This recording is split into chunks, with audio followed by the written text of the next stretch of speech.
21 বছৰ বয়সৰ পিছত আৰু মানুহৰ উচ্চতাটো নেবাঢ়ে ইংলেণ্ড আমেৰিকাত হৈ গ'লহেঁতেন তাৰ পৰা কি হ'লহেঁতেন সেইটো আমি মানে বিয়ন ইমাজিনেশ্যন আমি আমাৰ মগজুৱে ঢুকি নোপোৱা লেভেলৰ তাত এটা চিকিৎসা বিজ্ঞান কেতিয়াবা বহুত উন্নত হ'লহেঁতেন হেৰি হ'লহেঁতেন আপুনি ফেটি লিভাৰ আৰু ইনচুলিন ৰেজিষ্টেঞ্চক আপুনি মূল নাটকৰ আগে আগে আৰম্ভ হোৱা আপুনি নিত্য নাটিকাখন বুলি ক'ব পাৰে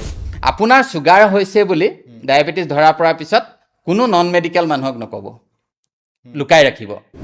ক'লা নিমখটো কিন্তু উচ্চ ৰক্তচাপ থকা মানুহৰ কাৰণে বৰ সুবিধাজনক নহয় বেছি দিনলৈ প্ৰয়োগ কৰা ই কি কৰে মানুহৰ এজটো ৰখাই দিব পাৰে এণ্টি এজিং বুলি আজিকালি মডাৰ্ণ মেডিকেল ছায়েন্সৰ ভাষাত আপুনি ক'ব পাৰে কৰোনা মহামাৰীৰ পিছত হয় যি আমাক ভেকচিন প্ৰদান কৰিলে বা ভেকচিন গ্ৰহণ কৰিলোঁ হয় তাৰ পিছত এনে ৰোগ হোৱা বেছিকৈ দেখা পোৱা গৈছে যে হঠাতে পৰি ঢুকাই থকা এই ঘটনাসমূহ বেছিকৈ পৰিলক্ষিত হৈছে ইয়াৰ কাৰণ বহুতেই ক'ব বিচাৰে বা বহুতে অনুমান কৰে যে আমি কৰোনা মহামাৰীৰ সময়ত লোৱা ভেকচিনৰ ছাইড এফেক্ট হ'ব পাৰে এনেকুৱা ধৰণৰ কথা মানে আলোচনা বিলোচনা চলি থাকে গতিকে এই বিষয়ত যদি আপুনি অকণমান ক'ব বিচাৰে প্ৰিয় দৰ্শকসকল আমি আৰম্ভ কৰিছোঁ উদ্যম পডকাষ্টৰ এটা আজি বিশেষ খণ্ড আজি আমাৰ মাজত আছে এজন বিশিষ্ট চিকিৎসক ডক্টৰ মৃদুল বৰাদেৱ আপোনাক আমি আমাৰ এই অনুষ্ঠানৰ মাজলৈ স্বাগতম জনাইছোঁ ছাৰ আমি আজি আপোনাৰ পৰা আমাৰ সমাজত বৰ্তমান ভয়াৱহ ৰূপ লোৱা বহুমূত্ৰ কৰ্কট উচ্চ ৰক্তচাপ আদি কেইবাটাও অতি দুৰাৰোগ্য ৰোগৰ বিষয়ে আপোনাৰ পৰা আমি জানিব বিচাৰিম তথা আমাৰ দৰ্শকক জনাব বিচাৰিম এই ৰোগসমূহৰ পৰা আমি আমাৰ সাধাৰণ জীৱন ধাৰণ প্ৰণালীত কেনেদৰে কিছু সাল সলনি কৰি বা ইয়াৰ বিষয়ে সজাগ হৈ আমি এই বেমাৰসমূহৰ পৰা ৰক্ষা পৰি থাকিব পাৰোঁ এই বিষয়ে আমি প্ৰথমতে আপোনাৰ পৰা জানিব বিচাৰিম নমস্কাৰ জয়তে আপোনালোকক এই অনুষ্ঠানটোলৈ মোক মতাৰ কাৰণে ধন্যবাদ জ্ঞাপন কৰিলোঁ তাতে আপোনালোকে নতুন প্ৰজন্মৰ এজন প্ৰতিনিধি হিচাপে এনেকুৱা ধৰণৰ উদ্যোগ লোৱাত মই আপোনালোকলৈ এই সুযোগতে কৃতজ্ঞতা জ্ঞাপন কৰি লৈছোঁ আমাৰ ৰাইজৰ তৰফৰ পৰাও কথা হ'ল কি আপুনি খুব সুন্দৰ এটা বিষয় উপস্থাপন কৰিছে দুৰাৰোগ্য শব্দটো বাৰু নকওঁ আমাৰ অকণমান ৰাইজে অসুবিধা পাব পাৰে যথেষ্ট এটা আৰ্থিক দিশটো জড়িত থকা এইখিনি সমস্যা সেইটো সকলোৱে জানে যিহেতু কেঞ্চাৰেই কওক ডায়েবেটিছেই কওক বা কলেষ্ট্ৰলৰ পৰা হোৱা যিখিনি হৃদৰোগ বা মহিলাসকলৰ PCOD এনেকুৱা ধৰণৰ যিবিলাক নন কমিউনিকেবল ডিজিজ বুলি কোৱা হয় মেডিকেল ছায়েন্সৰ ভাষাত অৰ্থাৎ বীজাণুৰ পৰা আগৰ আমাৰ ককা দেউতাহঁতৰ দিনত বেছিভাগ ৰোগ আছিলে বহুত মানে গাঁৱে গাঁৱে মানে মানুহৰ উচ্চন হৈ গৈছিলে বহুত লোকৰ মৃত্যু ঘটিছিলে সেইটো কাৰণে আমাৰ গড় আয়ুসটো আগতে বহুত কম আছিলে বিশেষকৈ ভাৰত স্বাধীন হোৱাৰ সময়ত কিন্তু কথা হ'ল কি যেতিয়াই সময় বাগৰিল তেতিয়াই কি হ'ল ইনফেকচিয়াছ ডিজিজবিলাক যেনেকৈ কলেৰা হাইজা মেলেৰিয়া টাইফয়েড এনেকুৱা ধৰণৰ ৰোগবিলাক কমি গ'ল কিন্তু তাৰ লগে লগে বাঢ়ি গ'ল কি জীৱনশৈলীগত লাইফষ্টাইলৰ লগত জড়িত যিবিলাক ৰোগ যেনেকৈ আপুনি কোৱা ডায়েবেটিছ ছোৱালীবিলাকৰ PCOD আৰু থাইৰয়ডৰ সমস্যা উচ্চ ৰক্তচাপৰ মানে হাই ব্লাড প্ৰেছাৰৰ সমস্যা কলেষ্ট্ৰলৰ সমস্যা যিবিলাক আজিৰ পৰা হয়তো 50-60 বছৰৰ আগত একেবাৰে নাছিল তেনেকুৱা নহয় আছিল কিন্তু বহুত কম আছিল হয় হয় বহুত কম আছিল বহুত বাঢ়ি গৈছে সেইটো সঁচা কিন্তু এইটো নহয় আমি 5000 বছৰৰ আগতেও যদি আপুনি প্ৰাচীন শাস্ত্ৰ আয়ুৰ্বেদ শাস্ত্ৰ বিশেষকৈ যদি মেলি চাই দেখিব যে সেইটো সময়তো কিন্তু হৃদৰোগ আছিল ডায়েবেটিছ আছিল গতিকে এই কথাটো আমি এটা সমাজৰ মাজলৈ ভুল বাৰ্তা আমি দিব নোখোজোঁ যে এই ধৰণৰ ৰোগসমূহ আগতেও কিন্তু নাছিল কম আছিল সেইটো সময়ত জনসংখ্যাও কম আছিলে আৰু এটা কথা আছিল ডায়েগনষ্টিক টুলছ তেতিয়া কম আছিলে হয়তো বহুতৰ আছিল কিন্তু ডিটেক্ট হোৱা নাছিলে সেইটো এটা কথা কিন্তু এটা কথা ঠিক যে ইয়াৰ মানে প্ৰসাৰতাটো সংখ্যাটো বহুত দ্ৰুতগতিত বাঢ়িছে যিটোৱে আমাৰ আমাৰ ৰাইজক মানে অৰ্থনৈতিক দিশটো যথেষ্ট মানে জোৰলাগ কৰিছে উদাহৰণস্বৰূপে আপুনি গম পায় এটা যদি আমি ইনফাৰ্টিলিটি সমস্যাত ভুগোঁ সন্তানহীনতাৰ সমস্যাত যদি এটা এহাল দম্পতীয়ে ভোগে তেতিয়াহ'লে লাখত আহে খৰচটো এইবিলাক জীৱনশৈলীৰ লগত জড়িত লাইফষ্টাইলৰ লগত ডায়েবেটিছ যদি হয় সকলোৱে জানে যে দীৰ্ঘম্যাদী ৰোগ আজিকালি নতুন কনচেপ্ট এটা আহিছে ডায়েবেটিছ ৰিভাৰ্চেল বুলি যদি কোনোবাই ইচ্ছা কৰে মানে জীৱনধাৰা শৈলীটো লাইফষ্টাইলটো যদি চেঞ্জ কৰে এতিয়া কিন্তু ডায়েবেটিছ ঔষধ নোখোৱাকৈও নিয়ন্ত্ৰণত আনিব পৰা কিন্তু মানে পৰ্যায়লৈ আহিছে। যাই কি নহওক, কথা হ'ল কি এই আমি এটা ৰোগৰ বিষয়ত পাতি ল'ব বিচাৰিছোঁ। হয় হয় আমি প্ৰথমতে বহুমূত্ৰ, হয় চুগাৰ বুলি সাধাৰণতে কয়, হয় বহুমূত্ৰৰ বিষয়ে পাতিব বিচাৰিছোঁ। হয় এই বহুমূত্ৰ ৰোগটোৰ পৰা হোৱাৰ পিছত আমি কেনেদৰে আমি কণ্ট্ৰল কৰিব পাৰিম, নিয়ন্ত্ৰণত ৰাখিব পাৰিম, সেইখিনি পাতিম। হয় কিন্তু তাৰ পূৰ্বেই চুগাৰ হোৱাৰ আগতেই প্ৰিভেনশ্যনটো হয়। আমি কেনেদৰে ইয়াক প্ৰতিৰোধ কৰিব পাৰোঁ? আপোনাৰ নৱপ্ৰজন্মৰ এজন প্ৰতিনিধি হিচাপে আপোনাৰ পৰা এইটো বৰ সুন্দৰ প্ৰশ্ন আমি মানে পাইছোঁ, সেইটো কাৰণে আপোনাক কৃতজ্ঞতা জ্ঞাপন কৰিছোঁ আকৌ এবাৰ। কথা হ'ল কি, সেইটো আটাইতকৈ গুৰুত্বপূৰ্ণ। আপুনি পাছলৈ এণ্ডক্ৰাইনলজিষ্টৰ ওচৰলৈ যাব লাগিব, মেডিচিনৰ স্পেচিয়েলিষ্টৰ ওচৰলৈ যাব লাগিব, সেইটো এটা বেলেগ পৰ্যায়। কিন্তু আমাৰ দায়িত্বটো হ'ল, আমাৰ এই আজিৰ এই অনুষ্ঠানটো, মোৰ বাৰ্তাটো দিয়াৰ উদ্দেশ্যটো হ'ল যাতে নতুন প্ৰজন্মটোক আমি অন্ততঃ 55ৰ পৰা 60 বছৰ বয়সলৈকে যাতে ডায়েবেটিছৰ পৰা বচাই ৰাখিব পাৰোঁ। তাৰ পিছৰখিনি কথা মই আপোনাক ক'ব নোৱাৰিম, কিন্তু এটলিষ্ট এই মানুহৰ জীৱনৰ যিটো প্ৰডাক্টিভ সময়, নিজৰ যিটো মানে আপুনি ল'ৰা ছোৱালীক পঢ়ুৱাৰ কথা কওক, নিজৰ যিটো বৃত্তিৰ লগত প্ৰফেশ্যনেল যিটো সময়, এই সময়খিনিক যাতে ডায়েবেটিছৰ লগত যুঁজি নিজৰ কেৰিয়াৰটোত যাতে অসুবিধা নহয়, সেইটো কাৰণে আমি ডায়েবেটিছটোৰ পৰা যদি আমি বাচি থাকিব পাৰোঁ, প্ৰিভেণ্ট কৰি ৰাখিব পাৰোঁ, সেইটো কিন্তু সাংঘাতিক এটা মানে ভাল কথা হ'ব। গতিকে আমি প্ৰথমতে কি কৰোঁ, আপোনাক মই এটা অতি সৰু কথাৰে আৰম্ভ কৰোঁ। কথা হ'ল কি, আপোনাৰ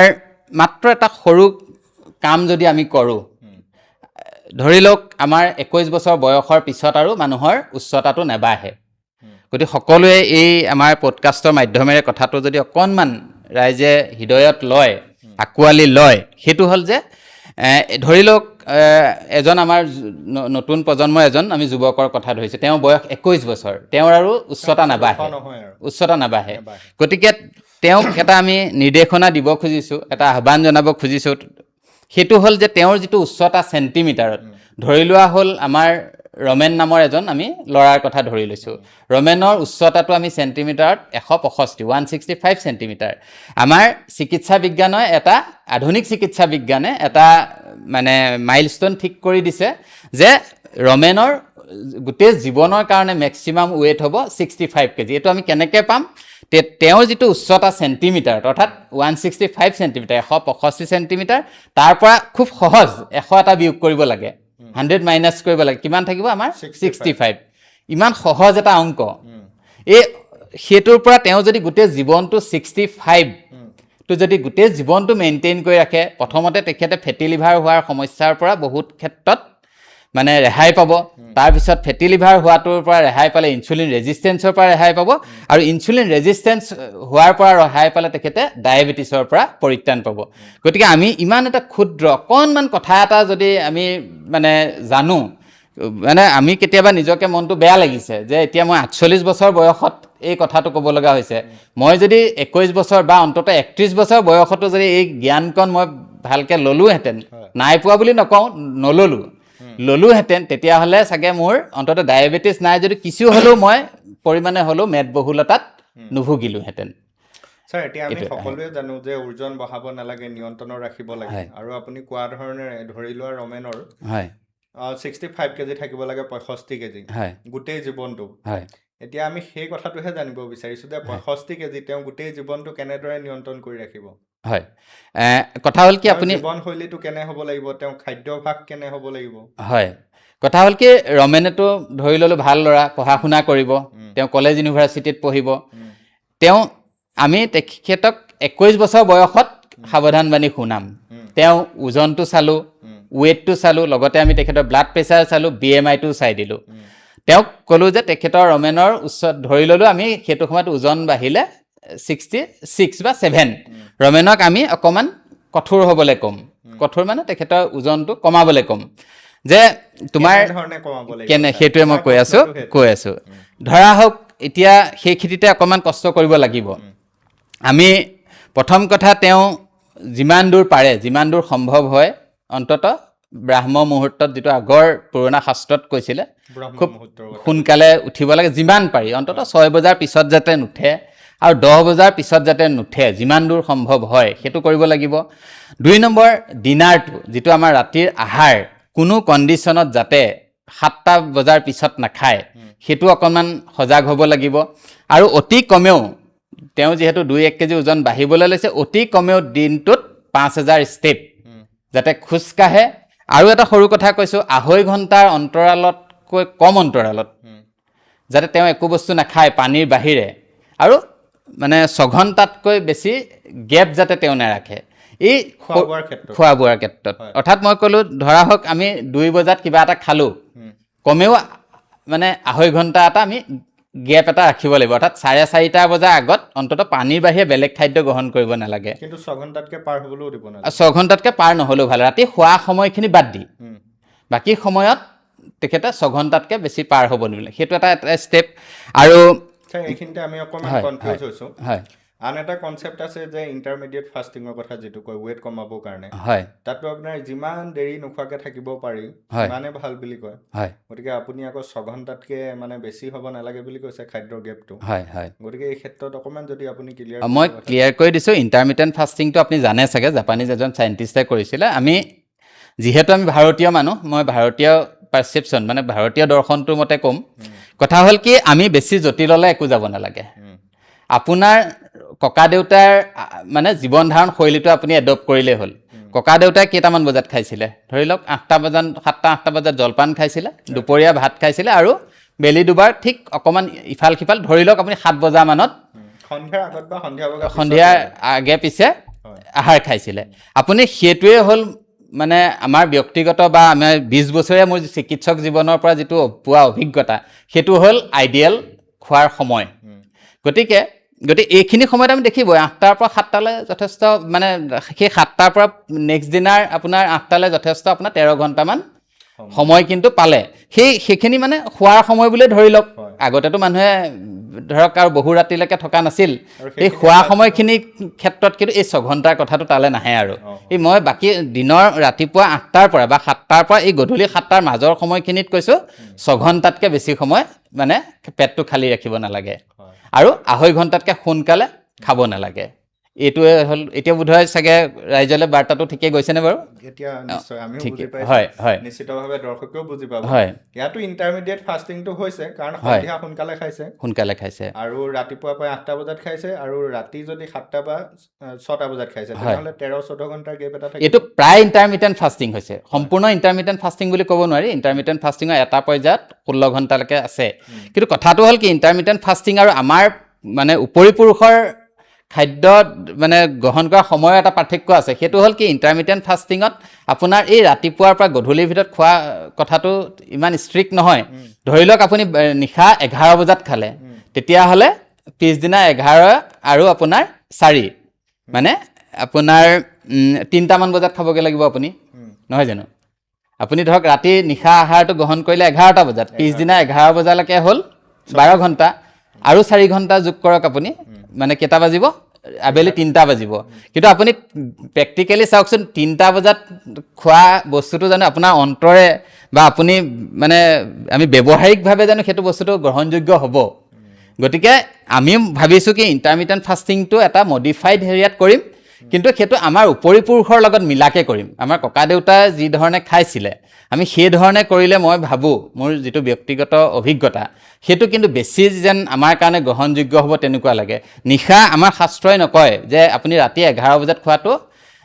আমাৰ শাস্ত্ৰই এলাউ নকৰে কিন্তু আপুনি শাস্ত্ৰৰ মই প্ৰাচীন আমাৰ ককা দেউতাহঁতৰ কথালৈ নাযাওঁৱেই আপোনাক মই এটা স্পষ্ট উদাহৰণ দিছোঁ ডক্টৰ ৰমাকান্ত পাণ্ডা আপোনালোকে গুগল খুলিলে পাব ভাৰতৰ নহয় পৃথিৱীৰে এজন শ্ৰেষ্ঠ হাৰ্ট চাৰ্জন ছাৰে কৈছে মই ছাৰৰ উদ্ধৃতিৰে কৈছোঁ ছাৰে কৈছে যে 7টা বজাৰ পিছত খাব এইটো কাৰণেই নালাগে কি কাৰণে নালাগে যে আমি প্ৰায় 10,000 বছৰমান গধূলি সোনকালে খালোঁ তাৰপিছত কি হ'ল ইলেক্ট্ৰিচিটি অহাৰ আজি কিমান দিন হৈছে গোটেই পৃথিৱীত ইলেক্ট্ৰিচিটি অহা 150-200 বছৰ হৈছে হাৰ্ডলি আৰু মই নিজে আপুনি জানে মোৰ ঘৰ নাওবৈচাৰ বঙালচুক বুলি এখন গাঁও আছিল আমাৰ গাঁও আছে গাঁৱত 95ত আমি ইলেক্ট্ৰিচিটি দেখা মানুহ মানে কেইবছৰ হ'ল আপোনাৰ 31 বছৰ হৈছে মই নিজে ইলেক্ট্ৰিচিটি দেখা গতিকে আৰু গোটেই পৃথিৱীৰ কথা যদি আপুনি ধৰে 150 বছৰ নহয় জানো এই ইলেক্ট্ৰিচিটি অহাটো 150 বছৰহে হৈছে এই 150 বছৰ আগৰ লাষ্ট 10,000-20,000 ইয়াৰ্ছত মানুহে কেতিয়া খাইছিলে সন্ধিয়া খাইছিল আৰু এইটোৰ কাৰণে কি হৈছিলে যিটো চাইকেডিয়ান ৰিডম এই বস্তুটো সেইমতে চলি আছিলে গম পাইছেনে? গতিকে আমি যদি এই ৰাতি 11টা বজাত খোৱাটো, ৰাতি 10টা বজাত খোৱাটো যদি আমি এই 7টা বজাত খোৱাৰ নিচিনা এটা নৰ্মেল চিলে যদি আহিবলৈ হয়, আমি আনাডাৰ 10,000 ইয়াৰ্ছ ৱেইট কৰিব লাগিব। 10,000 ইয়াৰ্ছৰ পিছতহে ৰাতি 10, 11, 12টাত খোৱাটো আমাৰ কাৰণে নৰ্মেল চিট আহিব, মানে সাধাৰণ হৈ যাব, স্বাভাৱিক হৈ যাব। গতিকে আমি 10,000 বছৰ ৱেইট কৰিম নে তাতকৈ আমি গধূলি সোনকালে খাই আজৰি হোৱাই ভাল? বেছি বেটাৰ কোনটো হ'ব, ভাল কোনটো হ'ব? গধূলি সোনকালে খোৱাটো,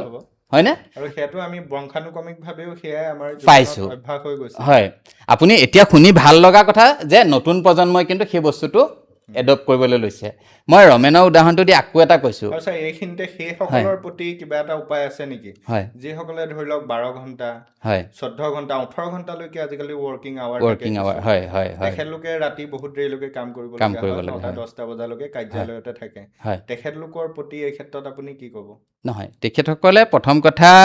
উপায় মানে কি তেখেতলোকৰ? উপায় এটা হ'ল কি, তেওঁলোকে ৰুটিনটো ফ'ল' কৰিব পাৰিব। আপুনি ঘৰত খায় 6টা 7টা বজাত, আৰু আপোনাৰ এনেকুৱা এমপ্লয়াৰ নাই যোনে আপোনাক আধা ঘণ্টা এটা, আপুনি দেখিছে টিফিন আৱাৰ, লাঞ্চ আৱাৰ আধা ঘণ্টা দিয়ে। গতিকে আধা ঘণ্টা এটাতো এমপ্লয়াৰে আপোনাক যেনেকুৱা কঠোৰ এমপ্লয়াৰ নহ'লেও, যিমান কঠোৰ গভৰ্ণমেণ্ট নহ'লেও আপোনাক আধা ঘণ্টা এটা খোৱাৰ কাৰণে নিশ্চয় দিব। গতিকে আমি টিফিনটো লৈ যাব লাগিব। টিফিনটো লৈ যাব লাগিব, গৈ পেলাই আমি যদি মোৰ কাম 8টা বজালৈকে আছে, 10টা বজালৈকে আছে, মই 6:30 7টামান বজাত মোৰ ডিনাৰটো কৰি দিলোঁ।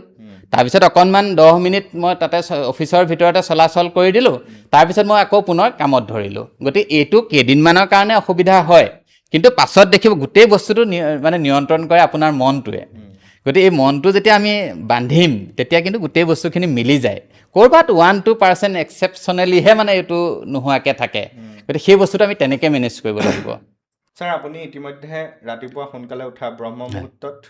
উঠাৰ কথা কৈছে, হয়, টোপনিৰ পৰা, হয়, আৰু ৰাতি সোনকালে খাদ্য গ্ৰহণ কৰি সোনকালে বিচনালৈ যোৱাৰ কথা কৈছে। হয়, ৰাতিপুৱা ছাৰ সোনকালে উঠাটো হয়, বৈজ্ঞানিক দৃষ্টিভংগীৰে হয়। ইয়াৰ কাৰণটো কি ছাৰ?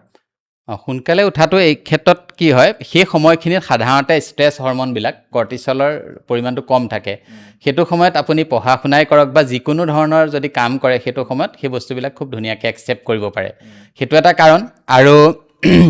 বিশেষকৈ মূল কথাটো হ'ল কি, আপোনাৰ সেইটোৱেই, মানে আপুনি যেতিয়া ডিষ্ট্ৰেছ, অৰ্থাৎ আপোনাৰ মানসিক চাপটো যেতিয়া কম হৈ থাকে, সেইটো সময়ত আপুনি মানে কৰা প্ৰতিটো কামেই, প্ৰতিটো হেৰি খুব ফলপ্ৰসূ হয়। মূল একেবাৰে চিম্পলি, সাধাৰণভাৱে যদি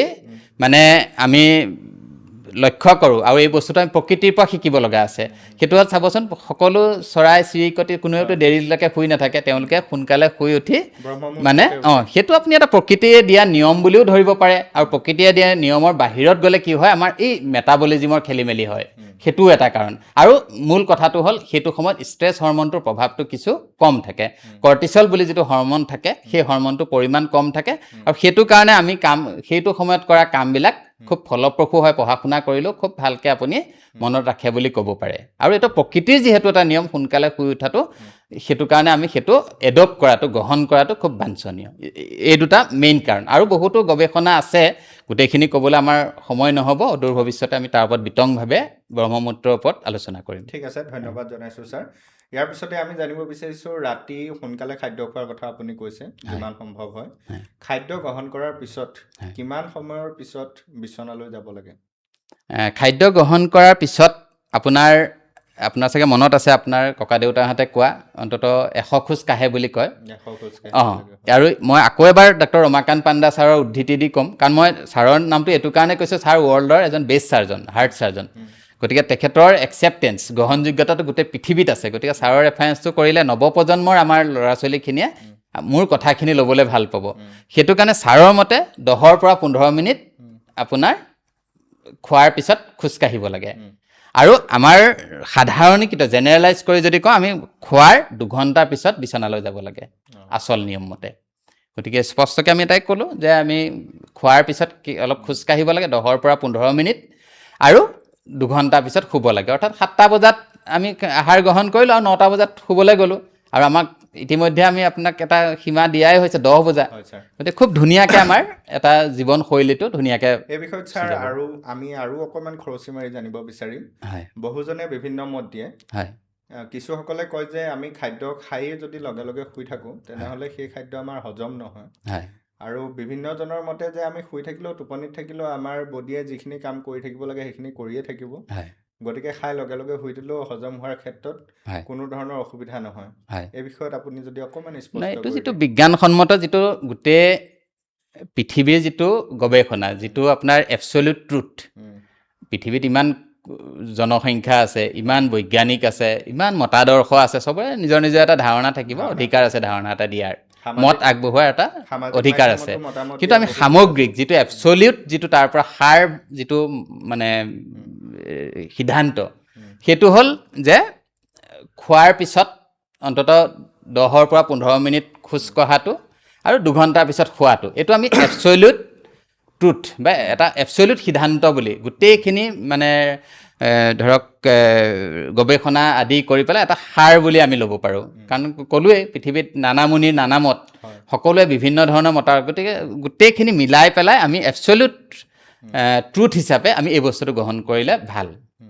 ছাৰ, আপুনি মেটাবলিজমৰ কথা কৈছে হয় আৰু আয়ুৰ্বেদ শাস্ত্ৰত এই বিষয়ে নিশ্চয় আৰু ভাৰতীয় পৌৰাণিক চিকিৎসা বিজ্ঞানত হয় ইয়াক অগ্নি বুলি উল্লেখ অগ্নি বুলি কৰিছে। কৈছে, হয়। বৰ্তমান মেটাবলিজম আৰু সেই সময়ৰ অগ্নিৰ এতিয়া কিবা ডিফাৰেঞ্চ আছেনে? কথা হ'ল কি, ব্যাকৰণ বেলেগ, উম, অসমীয়া ব্যাকৰণখন যেনেকৈ বেলেগ, অকল ইংৰাজী কেৱল ব্যাকৰণখনো বেলেগ, শব্দহে বেলেগ, বাকীখিনি একে। শব্দটো বেলেগ। হয়। সেইটো সময়ত আপুনি ধৰি লওক 5000 বছৰ আগতে, আপুনি ধৰি লওক এইটো মহাভাৰতৰ সময়ৰ কথা, অগ্নিবেশ মুনিৰ সময়ৰ কথা, তেখেতসকলে এইটো অগ্নি বুলি কৈছিলে। আৰু গোটেই বস্তুটো যেতিয়া আপুনি এনালাইচিছ কৰিব, মানে হয়তো নখৰ গুৰিটোৰ সমানো মানে হিনদেহী নহয়, আপোনাৰ চুলিডালৰ সমানো হিনদেহী নহয়। অগ্নিৰ ধাৰণাটো আৰু মেটাবলিজিমৰ ধাৰণাটো হয়তো আমি ক'ৰবাত উপস্থাপনত আমাৰ অলপ অসুবিধা আছে, আমি অক্ষম হয়তো, আমাৰ সেইসকল ঋষিমুনিৰ তুলনাত তেওঁলোকৰ উপৰিপুৰুষক দুৰ্ভাগ্যতবশতঃ আমাৰ নিচিনা উপৰিপুৰুষৰ হাতত সেই জ্ঞানখিনি থৈ যাব লগা হ'ল। এইটো যদি আজি পাশ্চাত্যৰ কোনোবা লোকে পালেহেঁতেন, যদি আমাৰ চৰক চুচ্ছুত বাগভট চাৰংগধৰ সমিতা আজি যদি ইংলেণ্ড আমেৰিকাত থৈ গ'লহেঁতেন, তাৰ পৰা কি হ'লহেঁতেন সেইটো আমি মানে বিয়ন ইমাজিনেশ্যন, আমাৰ মগজুৱে ঢুকি নোপোৱা লেভেলৰ তাত এটা চিকিৎসা বিজ্ঞান বহুত কেতিয়াবাই বহুত উন্নত হ'লহেঁতেন। হেৰি হ'লহেঁতেন, আগবাঢ়ি গ'লহেঁতেন বা এটা বেলেগ লেভেললৈ গুচি গ'লহেঁতেন। কিন্তু আমি নোৱাৰিলোঁ, সেইটো আমিও দোষী, বা আমাৰ পৰিৱেশো হয়তো তেনেকুৱা নাছিল, বা বিভিন্ন ধৰণৰ আপোনাৰ ভাৰতবৰ্ষত বহুতো ঘটনা পৰিঘটনা হ'ল, বহুত আক্ৰমণ হ'ল, বহুত ব্ৰিটিছ আহিলে, মোগল আহিলে, তাৰ আগতো বহুত ভাৰতৰ ওপৰত আক্ৰমণ হ'ল, এনেকুৱা ধৰণৰ বহুত কিছুমান আৰ্থ সামাজিক ৰাজনৈতিক কিছুমান কথা আছিল। হয়তো আপোনাৰ প্ৰাকৃতিক দুৰ্যোগো হ'ব পাৰে তাৰ এটা কাৰণ, বিভিন্ন ধৰ্মীয় কাৰণো হয়তো থাকিব পাৰে, বিভিন্ন কাৰণত আমি কিছু হয় আমি হয়তো পিছ পৰি গ'লোঁ। যেনেকৈ চুচ্ছুতে আপোনাক ডেড বডি ডিছেকশ্যন কৰিছিলে, সেইটো সময়ত কিছু সমাজখন বহুত মানে কনজাৰভেটিভ আছিলে, গতিকে বহুত ক্ষেত্ৰত এলাউ কৰা নাছিলে, কিছুমান তেনেকুৱা সমস্যাৰ কাৰণেও আগবাঢ়ি যাব পৰা নাছিল। কিন্তু তেওঁলোকৰ যিবিলাক মানে সিদ্ধান্ত আজিৰ তাৰিখতো, আৰু যিমানে দিন গৈছে আপুনি চাইছে, যিমানে দিন গৈছে সেইবিলাক দিনৰ পোহৰৰ দৰে ফটফটীয়া হৈ আছে। আপুনি এটা বস্তু মন কৰিব যে আমাৰ ককাহঁত আৰু ভাৰতৰ শ্ৰেষ্ঠ যিসকল চিকিৎসক বুলি কোৱা হয়, বিশ্ব প্ৰসিদ্ধ যিসকল চিকিৎসক আৰু আয়ুৰ্বেদ শাস্ত্ৰৰ চৰক চুচ্ছুত, এইবিলাকৰ যিটো মতাদৰ্শ, এই তিনিটা মানে অংশৰ, তিনি ভাগৰ মানে আপোনাৰ কথাবিলাক সম্পূৰ্ণ মিলি যায়। আমাৰ ককা দেউতাহঁতৰ কথা বতৰা, চৰক চুচ্ছুতৰ কথা বতৰা, আৰু ভাৰতৰ যিবিলাক বৈজ্ঞানিক বা বিশ্ব প্ৰসিদ্ধ যিসকল চিকিৎসক বা বিজ্ঞানী, তেওঁলোকৰ কথা বতৰাহে মিলে। বাকী আমি যিবিলাক মাজত থাকি যাওঁ, আমিবিলাকে সেইবিলাক কেতিয়াবা ঢুকিয়ে নাপাওঁ। মই কথাটো ক'ব খুজিছোঁ যে আমাৰ শাস্ত্ৰই, আমাৰ ককা দেউতাহঁতে কি কৈছিলে? সোনকালে খাবলৈ কৈছিলে, নহয় জানো? সোনকালে উঠিবলৈ কৈছিলে। সেই কথাখিনি আমাৰ চৰক আৰু চুচ্ছুতত কৈছিলে, বাগভটত কৈছিলে, চাৰংগধৰত কৈছিলে। সেই কথাখিনি আজিৰ তাৰিখত আপোনাৰ কোনে কৈছে? আধুনিক চিকিৎসা ডাক্তৰ ৰমাকান্ত পাণ্ডা ছাৰে কৈছে। ডাক্তৰ ৰমাকান্ত পাণ্ডা ছাৰ কোন? ৱৰ্ল্ডৰ ভিতৰত 30,000 হাৰ্ট চাৰ্জাৰী কৰা মানুহ। তেখেতে 71 বছৰ বয়স হৈছে এতিয়া, তেখেতে 30,000 হাৰ্ট চাৰ্জাৰী কৰিছে, আৰু তেখেতৰ মানে যিটো চাৰ্জাৰীৰ ছাকচেছ ৰেট 99.8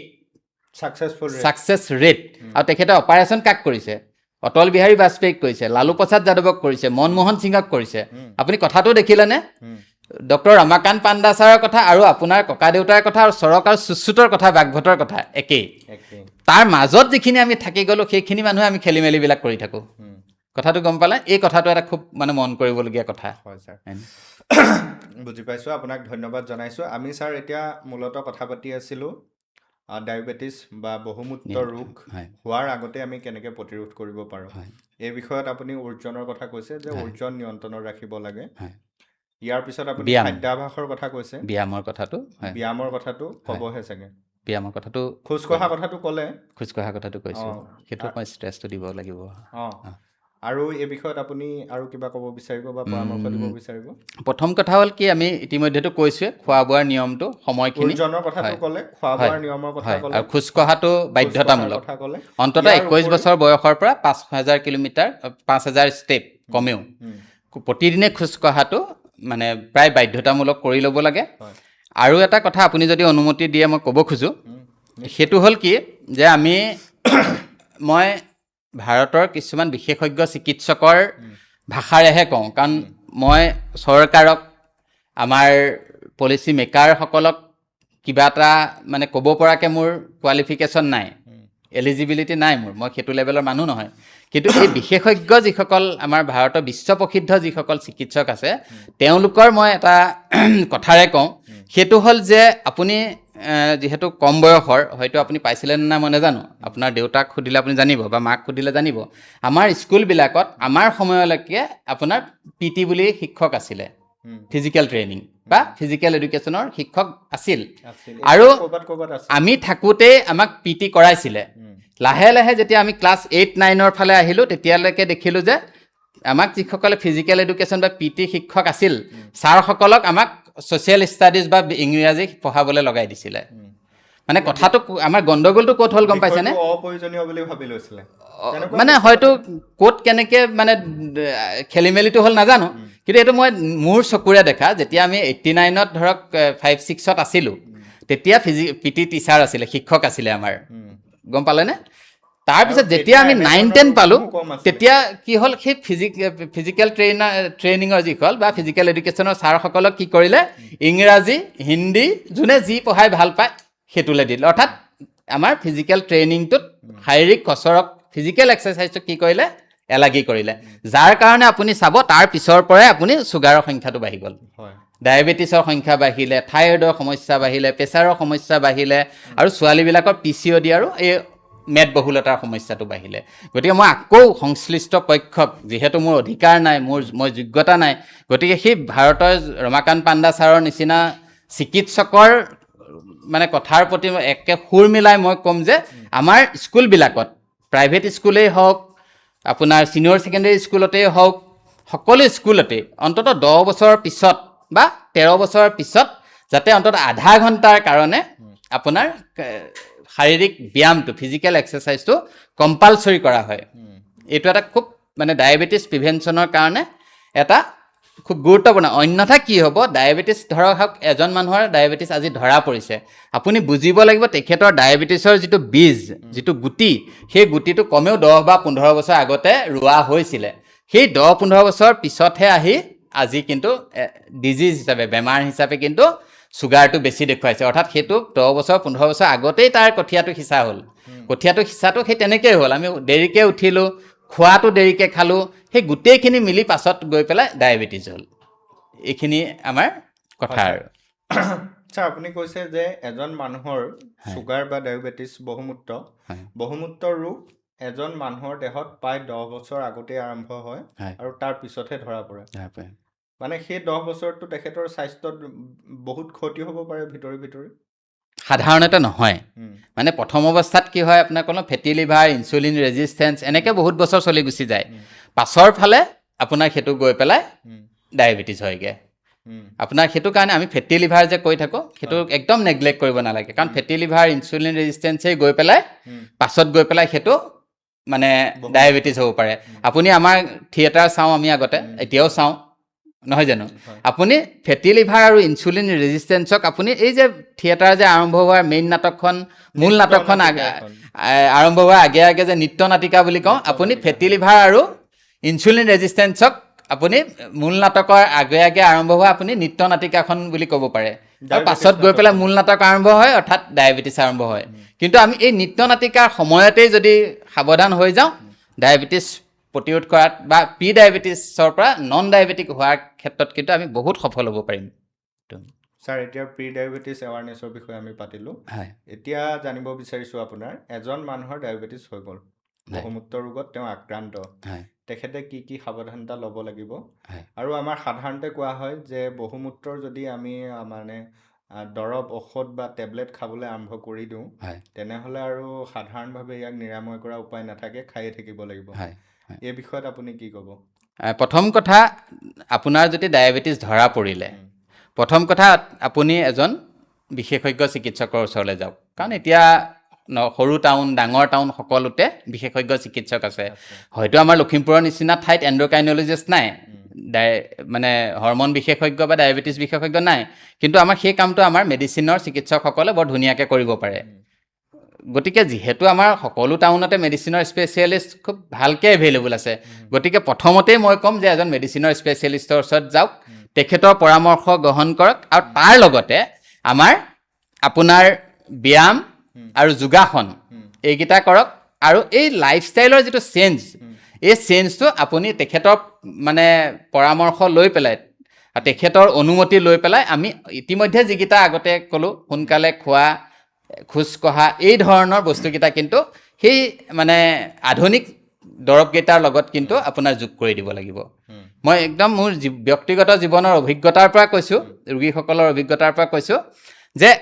আজিকালি আপোনালোকে সকলোৱে শুনিব ডেপাগ্লিফ্ল'জিন বহুত সুন্দৰ সুন্দৰ দৰৱ ওলাইছে চিটাগ্লিপ্টিন টেনেলিগ্লিপ্টিন এনেকুৱা ধৰণৰ বহুতো ভিলডাগ্লিপ্টিন বহুত ভাল দৰৱ ওলাইছে আজিকালি মেটফৰ্মিন আগৰ পৰা আছেই গতিকে এই দৰৱসমূহ এনেকুৱা বিশেষজ্ঞ চিকিৎসকৰ পৰামৰ্শ মতে গ্ৰহণ কৰক কাৰণ যিহেতু কৈছোঁৱে যে প্ৰতিখন টাউনত এতিয়া মেডিচিনৰ স্পেচিয়েলিষ্ট আছে যদি সুবিধা হয় এণ্ডক্ৰাইনলজিষ্টক দেখুৱাওক আৰু যদি অসুবিধা নহয় মেডিচিন স্পেচিয়েলিষ্টক দেখুৱাওক তেখেতৰ মতে দৰৱ খাওক আৰু লগতে আমাৰ যিসকল আমি পৰম্পৰাগত যিটো জীৱনশৈলী আছে সেইটো গ্ৰহণ কৰক আৰু এটা কথা মই আপোনাৰ মাধ্যমেৰে এটা কথা সকলোকে জনাইছোঁ আপোনাৰ চুগাৰ হৈছে বুলি ডায়েবেটিছ ধৰা পৰাৰ পিছত কোনো নন মেডিকেল মানুহক নক'ব লুকাই ৰাখিব পৰামৰ্শ বিভিন্ন পৰামৰ্শ মিছলিড কৰিব কাৰণ আপুনি এজন মোৰে ধৰি লওক মোৰ দাদা এজন কেমেষ্ট্ৰিৰ মানুহ কেমেষ্ট্ৰি কলেজৰ শিক্ষক মোৰ দাদাই কেমেষ্ট্ৰিহে জানে মোৰ দাদাই কেমেষ্ট্ৰি মানুহ মই তেখেতক কেমেষ্ট্ৰি মানুহ বুলি জানো কিন্তু দাদা কেমেষ্ট্ৰিৰ প্ৰফেচাৰ হ'ল বুলিয়ে যে মোৰ ডায়েবেটিছত পৰামৰ্শ দিব সেইটো ক্ষেত্ৰত কিন্তু আপুনি মানে সেই পৰামৰ্শটো ল'লে নহ'ব কিন্তু আমাৰ সমাজত কি হয় এইটো বহুত হৈ আছে মানে উপদেশ দিয়া মানুহৰ সংখ্যাটো লগাতকৈ বহুত বেছি হৈছে সেইটো কাৰণে ক'লোঁ চুগাৰ যদি ধৰা পৰে আপুনি নিজৰ একেবাৰে নিকট আত্মীয় নিজৰ পত্নী মা দেউতাৰ বাহিৰে বা ল'ৰা ছোৱালীকেইটাৰ বাহিৰে কাকো নক'ব কাৰণ আজিকালি ব্যৱসায় বহুত চলে ডায়েবেটিছৰ নামত বহুতে হয়তো কিবা কিবি ব্যৱসায় কৰে ডায়েবেটিছৰ প্ৰডাক্টৰ হাৰ্বেল প্ৰডাক্টৰ নামত গতিকে তেতিয়া কিন্তু বহুত জটিলতাৰ সৃষ্টি হয় মই মোৰ ব্যক্তিগত জীৱনৰ উদাহৰণ আছে মোৰ চিনাকি মানুহক ডায়েবেটিছ হৈ নেফ্ৰ'পেথিক কিডনীৰ প্ৰব্লেম হোৱাৰ পিছত 12,000 টকা আয়ুৰ্বেদিক কফি বিক্ৰী কৰি থৈ যোৱা মই গম পাওঁ মোৰ হস্তক্ষেপত মই সেইখিনি ঘূৰাই দিয়ালোঁ তাৰপিছত মানে আমাৰ দাদাজনৰ মৃত্যুও হৈছে কেইমাহমান থাকিল কিন্তু ঘৰৰ মানুহে কৈছে যে এইখিনি নোখোৱাৰ কাৰণে দাদা কেইদিনমান বেছিকৈ জীয়াই থাকিল এইখিনি খোৱা হ'লে আৰু সোনকালে ঢুকালেহেঁতেন মই সেইটো কাৰণে সকলোকে সাৱধানবাণী শুনাইছোঁ আপোনাৰ ডায়েবেটিছ ধৰা পৰাৰ লগে লগে মিনিমাম এজন মেডিচিনৰ ডাক্তৰক দেখুৱাওক বা ডায়েবেটিছ প্ৰেক্টিছ কৰা ডাক্তৰক দেখুৱাওক যোনে ডায়েবেটিছ ভালকৈ প্ৰেক্টিছ কৰে তেখেতক দেখুৱাওক আৰু আপুনি সভাই সমিতিয়ে কাৰোবাক লগ পালে নিজৰ ডায়েবেটিছৰ কথা নক'ব পৰামৰ্শ দিয়া মানুহ বহুত পাব ভাললৈও আপোনাক ভাল ভাবিয়ে দিব কিন্তু সেই পৰামৰ্শই আপোনাক লিভাৰ কিডনীৰ বা হাৰ্টৰ প্ৰব্লেম কৰিব পাৰে গতিকে এজন ভাল চিকিৎসক আৰু আমাৰ যিটো পৰম্পৰাগত খাদ্যশৈলী আৰু খাদ্যশৈলীৰ যিবিলাক নিয়ম আছে সেইখিনি আৰু আপোনাৰ ব্যায়াম এই বস্তুখিনি আমি ডায়েবেটিছক ধুনীয়াকৈ নিয়ন্ত্ৰণত কৰিব ডায়েবেটিছ নিয়ন্ত্ৰণৰ কাৰণে আপুনি এলোপেথিক কেইটামান মেডিচাইনৰ নাম ক'লে হয় বহুতে আকৌ ডায়েবেটিছ হৈছে বুলি ভাবি মাৰ্কেটৰ পৰা কিনি আনি খাই দিব পাৰে গতিকে এই বিষয়ত আপুনি অকণমান নাই সেইটো মই বাৰে বাৰে কৈছোঁ যে প্ৰথমতে ধৰা পৰাৰ লগে লগে মিনিমাম এজন মেডিচিন স্পেচিয়েলিষ্ট নহ'লেও ডায়েবেটিছ প্ৰেক্টিছ কৰা চিকিৎসক বহুত চিকিৎসকে স্পেচিয়েল আজিকালি ডিপ্ল'মা পায় তেনেকুৱা ডিপ্ল'মা কৰা চিকিৎসক আছে। গতিকে সেইসকলৰ উদ্দেশ্যত ওচৰত গৈ পেলাই ট্ৰিটমেণ্টটো ল'ব। কোনো ফাৰ্মাচীৰ পৰা ঔষধ কিনি নিজৰ নাখাব, মতে দৰৱ কিনি কোনো আনি নাখাব। কোনো মই কওঁ যে কোনো আয়ুৰ্বেদিক হোমিওপেথিক বিনা চিকিৎসকৰ পৰামৰ্শ নোলোৱালৈকে চিকিৎসকৰ বিনা অনুমতিত একো নাখাব। ঠিক আছে ছাৰ, আমি আপোনাৰ পৰা এতিয়া আয়ুৰ্বেদিক চিকিৎসা সম্পৰ্কে জানিব বিচাৰিম বহুমূত্ৰ ৰোগৰ। হয়, এই বিষয়ত কেনেধৰণে আমি ঘৰুৱা চিকিৎসা বা আয়ুৰ্বেদিক দৰৱেৰে এই হয়। বহুমূত্ৰ ৰোগ নিৰাময় কৰিব পাৰোঁ বা নিয়ন্ত্ৰণত ৰাখিব পাৰোঁ। হয়, মই সকলোকে এটা আহ্বান জনাম। আপুনি জানে আয়ুৰ্বেদ শাস্ত্ৰ 5,000 বছৰীয়া এখন শাস্ত্ৰ, হয়। আৰু এতিয়া আমি 2026 চন চলি আছোঁ। গতিকে মই ভাবোঁ যে এজন 3-4 বছৰ ইতিমধ্যে এলোপেথিক দৰৱ গ্ৰহণ কৰা ৰোগীসকলক আমি চিকিৎসা কৰাতকৈ গম পাইছেনে, তেখেতলোকৰ কামত নাহিব পাৰে। নহাৰ সম্ভাৱনা বহুত বেছি। মানে শুনিবলৈ অলপ বেয়া কথা হ'ব পাৰে, কোনোবাই মই গালিও খাব পাৰোঁ, কিন্তু এইটো প্ৰকৃত সত্যটো হাৰ্ড, গম পাব এইটো লাগে আৰু। এবছলিউট ট্ৰুথ আপুনি দেখিব। গতিকে তেখেতসকল যি চিকিৎসকৰ ওচৰত আছে ডাক্তৰ নসলাব, সলালেও তেখেতৰ সমান যদি মেডিচিন স্পেচিয়েলিষ্টৰ ওচৰত ট্ৰিটমেণ্ট কৰি আছে, বেলেগ এজন মেডিচিন স্পেচিয়েলিষ্টৰ ছেকেণ্ড অপিনিয়ন ল'ব পাৰে, কিন্তু ডাক্তৰ সঘনাই সলাই নাথাকিব। বা বেটাৰ হিচাপে আপোনাৰ মেডিচিন স্পেচিয়েলিষ্টক আপুনি এণ্ড্ৰক্ৰাইনলজিষ্টৰ ওচৰলৈ যাব পাৰে, হৰমন বিশেষজ্ঞৰ ওচৰলৈ যাব পাৰে, আপত্তি নাই,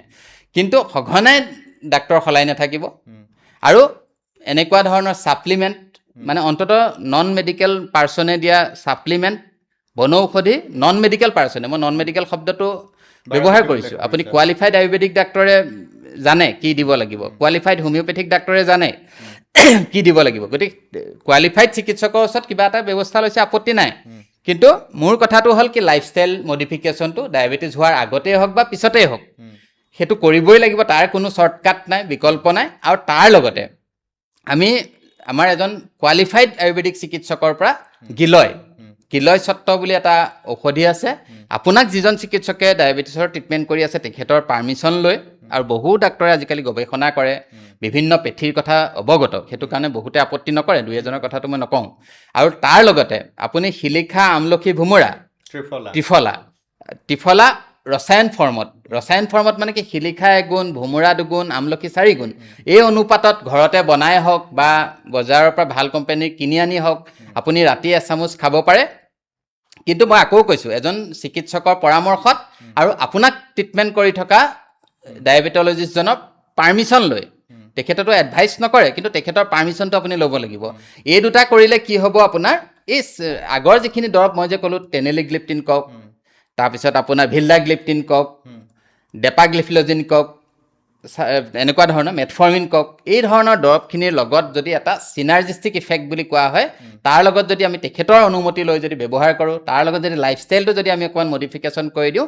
জীৱনটো খুব সুন্দৰভাৱে পাৰ হৈ গৈ থাকিব। আৰু কিডনী মানে ডায়েবেটিছৰ যিবিলাক জটিলতা,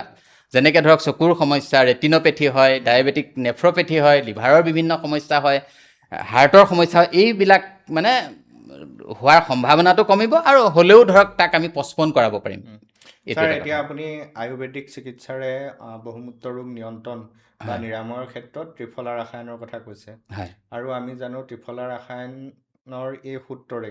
আপুনি ত্ৰিফলাৰ এক উৎপাদনৰ কামো কৰি আছে। এই বিষয়ত যদি অকণমান দৰ্শকক এইটো মই আপোনাক সুবিধাটো আপুনি দিয়াৰ কাৰণে ক'লোঁ যে আমি যোৱা 4 বছৰে মই এইটোৰ ওপৰত কাম কৰি আছোঁ। আমি ৰাজস্থানৰ এজন মোৰ চিনাকি মানুহৰ পৰা প্ৰথমতে তেখেতে আমাক বনাই পঠিয়াইছিলে, আৰু মই বহুতো ৰোগক মানে ব্যক্তিক এইটো দিছিলোঁ, আৰু খুব ভাল ফিডবেক, মানে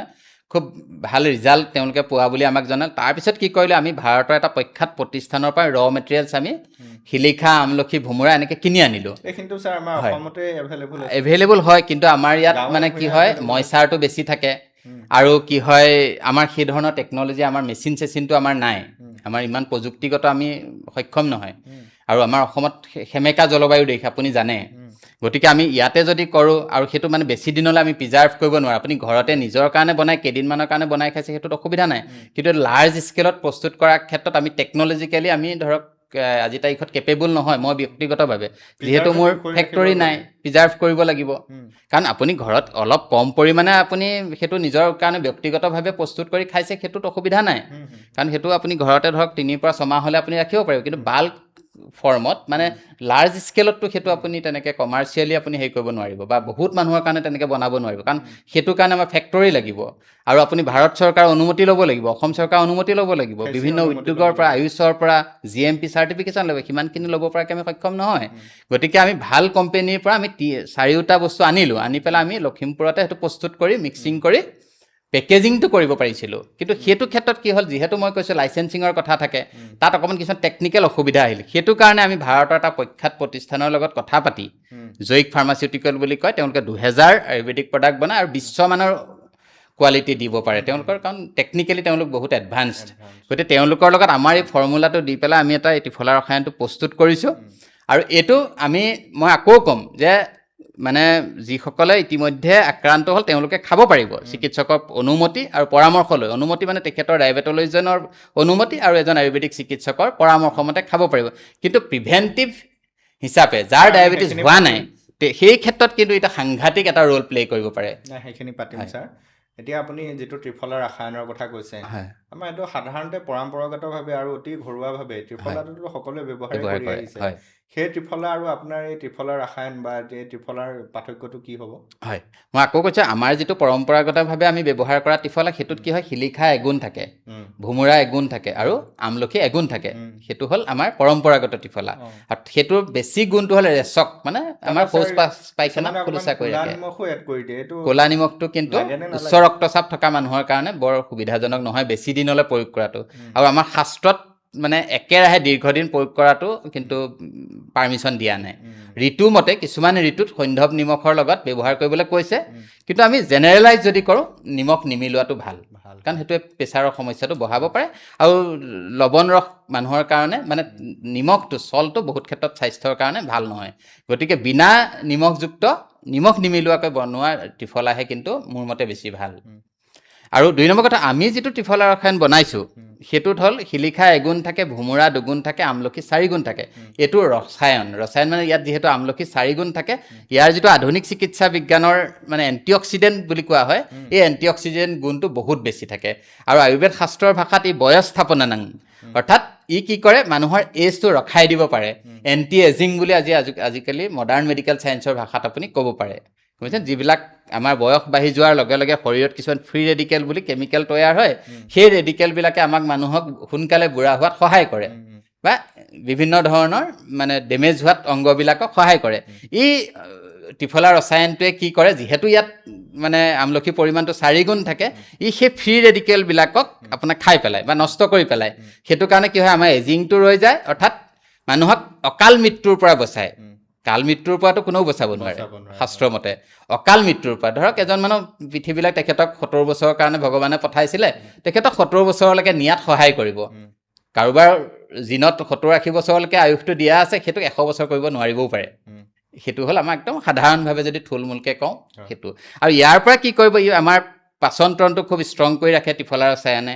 আমাৰ বডিক ডিটক্স কৰি ৰাখে অৰ্থাৎ আমাৰ বডিয়ে যিবিলাক টক্সিন বাহিৰ কৰি ৰাখে সেই বাহিৰ কৰাত কি হয় আমাৰ যিবিলাক organ liver kidney heart lungs এই অৰ্গেনবিলাকক যিহেতু এণ্টিঅক্সিডেণ্ট ইফেক্ট আছে এই অৰ্গেনবিলাকক খুব ষ্ট্ৰং কৰি ৰাখে কাৰণে সিহঁতি কি কৰিব পাৰে বডিৰ পৰা টক্সিনবিলাক বাহিৰ কৰি ৰাখিব পাৰে তাৰ কাৰণে বডিটো ডিটক্স হৈ থাকে ত্ৰিফলা ৰসায়নৰ কাৰণে ছাল আৰু চুলিৰ কাৰণে ভাল আমাৰ নিচিনা যাৰ ষ্ট্ৰংলি জেনেটিক ফেক্টৰ থাকে তেওঁলোকক বাদ দি অকালতে যাৰ চুলি সৰে বা পকে কম বয়সতে সেইবিলাক অকণমান প্ৰিভেণ্ট কৰিব পাৰে আৰু আটাইতকৈ ডাঙৰ কথাটো হ'ল কি যে কেঞ্চাৰ প্ৰতিৰোধ কৰাত বহুত সহায় কৰে বুলি বহুত মানে গৱেষণা পত্ৰত দেখা গৈছে ত্ৰিফলা ৰসায়ন বা ত্ৰিফলা মানে এইটো এটা ট্ৰুথ আপোনাক মই সময় সুবিধা হ'লে তাৰ ৰিচাৰ্চ পেপাৰ আপোনাক দি দিম মোৰ হাতত 300 ৰিচাৰ্চ পেপাৰ আছে আৰু আমি যিখন ৰিচাৰ্চ পেপাৰত বেছ কৰি ত্ৰিফলা ৰসায়নটো বনাইছোঁ এইটো আমাৰ ইণ্ডিয়াৰ নহয় US-ৰ ডক্টৰ দীপক চোপ্ৰা ছাৰৰ নেতৃত্বত আপোনালোকে চাব পাৰে ডক্টৰ দীপক চোপ্ৰা চাৰ্চ কৰিলে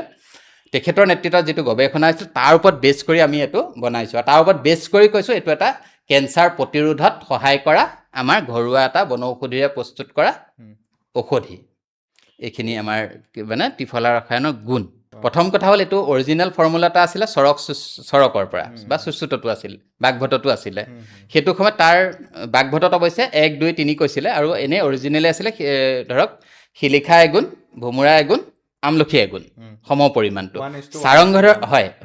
চাৰংগধৰ সংহিতা বুলি 13th century এখন কিতাপ আছে, আয়ুৰ্বেদিক সংহিতা আছে, মানে গ্ৰন্থ আছে, তাত প্ৰথমবাৰৰ কাৰণে এই ফৰ্মুলাটো